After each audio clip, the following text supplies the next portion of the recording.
Bonjour à tous.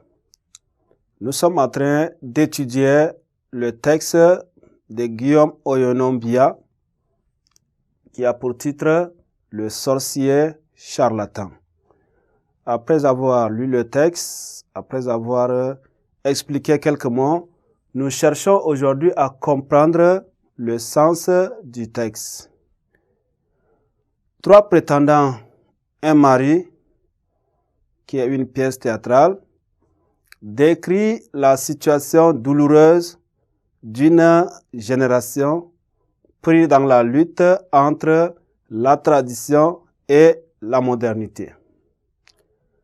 Et à travers la vieille institution du mariage, la jeunesse se trouve devant un choix pénible. C'était ce choix pénible qui va même constituer la trame de l'œuvre.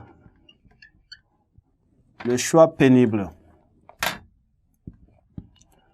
Alors, la jeunesse est en face d'un choix pénible. Elle doit prendre son destin en main et se bâtir un monde nouveau ou vivre dans le monde du passé régi par les coutumes et les traditions. Voilà, c'est ça, les deux positions.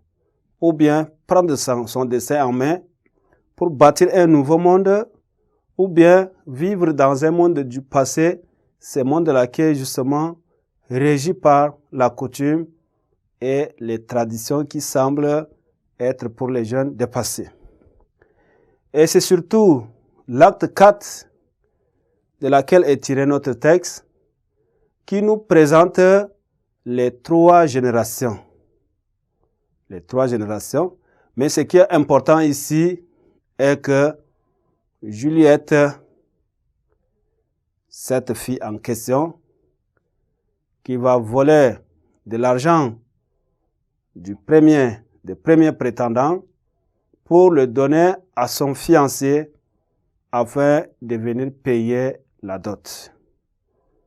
C'est-à-dire, elle prend l'argent que les premiers prétendants ont donné parce qu'elle n'aime pas les 2 personnes et le dernier n'avait pas la possibilité de payer la dot. Donc, elle va simplement voler l'argent de la dot qu'on a donné à son père pour offrir au prétendant qu'elle aime afin que celui-là puisse venir payer la dot. Atangana va voir Mbarga parce qu'il est effrayé. Il vient de constater la disparition de l'argent de la dot qu'il a reçue.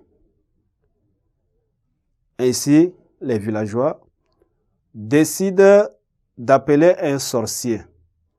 Ce sorcier nommé Sanga Titi, ils vont l'appeler pour savoir qui est la personne responsable et où sont ces personnes et où est-ce qu'ils ont déposé l'argent.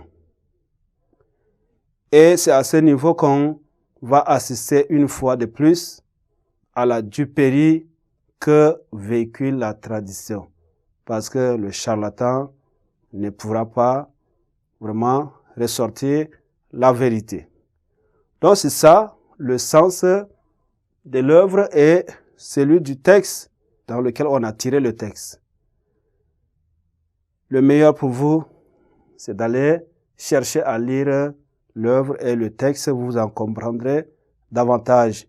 Voilà, c'est tout pour le sens du texte. Je vous remercie d'avoir été attentif.